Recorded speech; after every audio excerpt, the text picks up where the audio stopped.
بسم اللہ الرحمن الرحیم۔ السلام علیکم پیارے دوست، اللہ تعالیٰ نے اس کائنات میں جتنی بھی جاندار چیز پیدا کی ہے ان کے پیدا کرنے کے پیچھے اللہ تعالیٰ نے کوئی نہ کوئی حکمت ضرور رکھی ہے، جن کے بارے میں نہ ہی انسان نے کبھی سوچا ہے اور نہ ہی کبھی انسانوں نے اس پر غور و فکر کیا ہے۔ اللہ تعالیٰ نے اس خوبصورت دنیا میں جہاں انسانوں کو پیدا کیا ہے وہیں چرند پرند اور جانوروں کو بھی پیدا کیا ہے، جس سے اس دنیا کی رونق وابستہ ہے۔ ان کے پیچھے بھی اللہ تعالیٰ کی ایک حکمت ہے۔ اگر ہم غور کریں تو اس دنیا میں کوئی بھی چیز ایسی موجود نہیں ہے جس کے بارے میں ہماری رہنمائی نہ ہوتی ہو یا جس سے ہمارا کوئی فائدہ نہ ہو۔ اللہ تعالیٰ نے انسانوں کو بھی منع فرمایا ہے کہ وہ ایسی چیزیں نہ کریں جس کے اندر کوئی فائدہ موجود نہ ہو۔ اللہ تعالیٰ نے اس دنیا میں جتنی بھی مخلوقات بنائی ہے ان کا یقینی طور پر کوئی نہ کوئی مقصد ضرور ہے، اور آج کی اس ویڈیو میں ہم اللہ کی ایک ایسی مخلوق کے بارے میں بات کرنے جا رہے ہیں جو ہم سب کو بہت ہی زیادہ پسند ہے اور ہمارے گھروں پر پالتو جانور کے طور پر رکھی جاتی ہے، جس کا نام بلی ہے۔ ہم میں سے کئی لوگ یہ نہیں جانتے کہ بلی آخر اللہ تعالیٰ نے کیوں اور کیسے پیدا کی اور کن حالات میں اللہ تعالیٰ نے بلی کو پیدا کی۔ اس لیے آج کی اس ویڈیو میں ہم آپ کو بتانے والے ہیں، اس لیے آپ اس ویڈیو کو آخر تک ضرور دیکھیے گا، اور اگر آپ نے ابھی تک ہمارے چینل کو سبسکرائب نہیں کیا ہے تو چینل کو سبسکرائب کر لیں اور ساتھ میں لگے بیل آئیکن کو بھی دبائیں تاکہ ہماری نئی آنے والی ویڈیوز کی نوٹیفیکیشن آپ کو ملتی رہے۔ دوستو، ہم سب جانتے ہیں کہ حضرت نوح علیہ السلام نے جب ایک کشتی بنائی اور اس زمین پر جو سیلاب کی صورتحال پیدا ہوئی تو وہ مخلوقات جو اس کشتی پر موجود تھی وہی آگے چلی۔ جو لوگ اس کشتی میں نہیں آئے ان کا انجام بہت برا ہوا، اور جو مخلوقات اس کشتی پر موجود تھے انہی کی نسل آگے چل سکی، اور وہی جانور اس کشتی پر موجود تھے جو آج ہمیں دکھائی دیتے ہیں۔ اس سے پہلے بہت سی مخلوقات ایسی تھی جو اس دنیا پر موجود تھی، لیکن جب حضرت نوح علیہ السلام نے کشتی بنائی اور جو جانور کے جوڑے اس کشتی پر موجود تھے ان کی نسل ہی آگے چل سکی۔ پیارے دوستو، حضرت نوح علیہ السلام کی کشتی میں چوہے بھی بہت زیادہ موجود تھے، اور چوہے نے اس کشتی میں بہت زیادہ بچے دیے جو حضرت نوح علیہ السلام کو بہت زیادہ تنگ کرنا شروع کر دیے تھے۔ حضرت نوح علیہ السلام نے خدا سے اس کی شکایت کی تو حضرت جبرائیل علیہ السلام نے حضرت نوح علیہ السلام سے کہا کہ اے نوح، شیر کی پشت پر ہاتھ پھیرو۔ تو حضرت نوح علیہ السلام نے ایسا کیا تو شیر کو چھینک آ گئی، اور اس کی ناک کے 2 سوراخوں سے 2 نر اور 2 مادہ بلیاں نکل کر گری، جنہوں نے حضرت نوح علیہ السلام کی کشتی میں موجود تمام چوہوں کا صفایا کر دیا۔ یعنی کہ بلی کا وجود اس وقت پیش آیا جب کشتی میں حضرت نوح علیہ السلام کو چوہوں نے بہت زیادہ تنگ کرنا شروع کر دیا، تو انہوں نے اللہ تعالیٰ سے شکایت کی، یعنی کہ بلیوں کو اسی وقت پیدا کیا گیا، ان کی تخلیق اسی وقت ہوئی۔ دوستو، اس کے حوالے سے ہم آپ کو بتائیں کہ اللہ تعالیٰ نے جانوروں کے بھی بہت سارے حقوق اور فرائض رکھے ہیں۔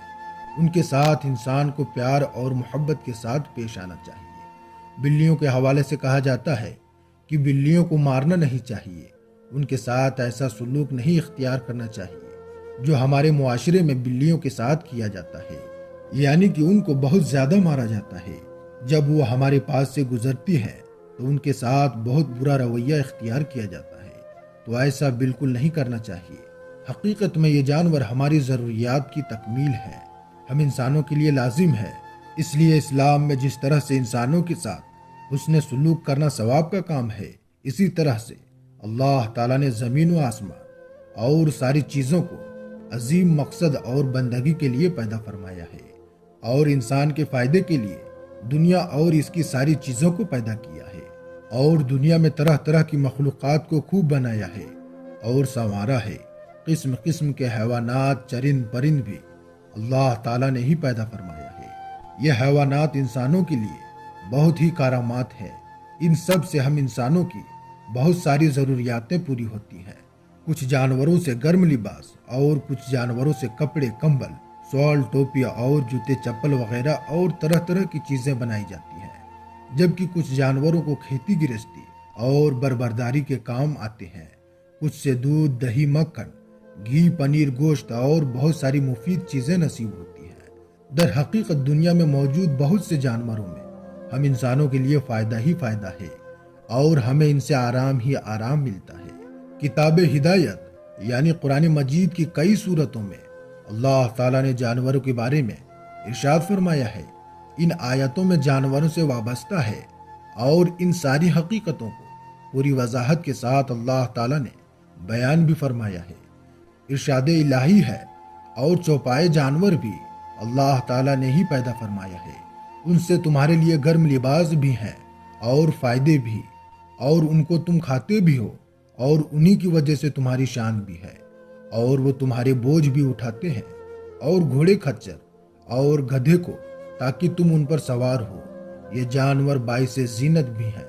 اور جلد اسی طرح اللہ تعالیٰ نے ان جانوروں کو ہم انسانوں کے لیے مسخر کر دیا اور ہمیں ان پر پورا قبضہ اور تصرف عطا فرمایا ہے، ان کو ہمارے تابع فرمان کر دیا ہے۔ دنیا میں موجود سارے حیوانات اللہ تعالیٰ کی مخلوق ہے۔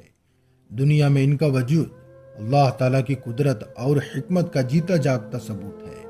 دوسری طرف اللہ تعالیٰ کی رحمت اور نعمت کا مظہر ہے، ہم انسانوں کے لیے منفعت، سہولت اور زینت کا باعث ہے۔